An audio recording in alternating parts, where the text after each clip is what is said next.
Bonjour à tous, je m'appelle Rami, je suis hématologue, ancien chef de clinique des hôpitaux de Paris et je vais vous parler aujourd'hui des dernières publications scientifiques sur les méthodes de diagnostic et les méthodes sérologiques du Covid-19. Les tests diagnostiques reposent sur la technique RT-PCR qui consiste à rechercher l'ARN du virus, jusque-là quasi exclusivement sur les écouvillons nasopharyngés.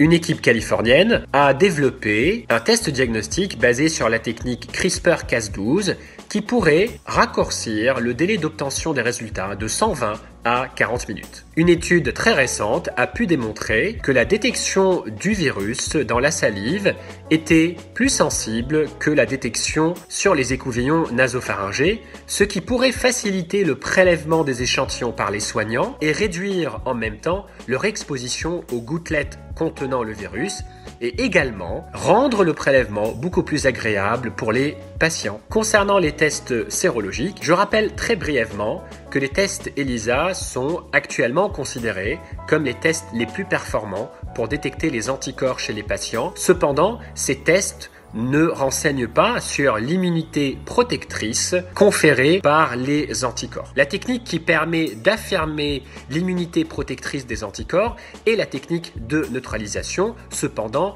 la réalisation de cette technique est très longue et demande une formation préalable assez pointue. Une étude danoise a étudié les performances diagnostiques de 3 tests ELISA et de 6 tests de diagnostic rapide qui peuvent être réalisés par les soignants au lit du patient. Globalement, la spécificité des tests ELISA est très bonne, entre 93 et 100%. La sensibilité est de 90% pour 2 d'entre eux et de 65% pour le troisième. Pour les tests de diagnostic rapide, 4 de ces tests paraissent plus performants avec une spécificité proche de 100% et une sensibilité entre 80 et 90%. Cependant, il faut noter une chose extrêmement importante, la performance de ces tests est meilleure quand leur réalisation se fait plus à distance du début des symptômes, ce qui correspond à la réalité d'utilisation de ces tests qui seront pratiqués au moins 2 à 3 semaines après le début des symptômes. Une deuxième étude anglaise a évalué les performances diagnostiques d'un test ELISA et de 9 tests de diagnostic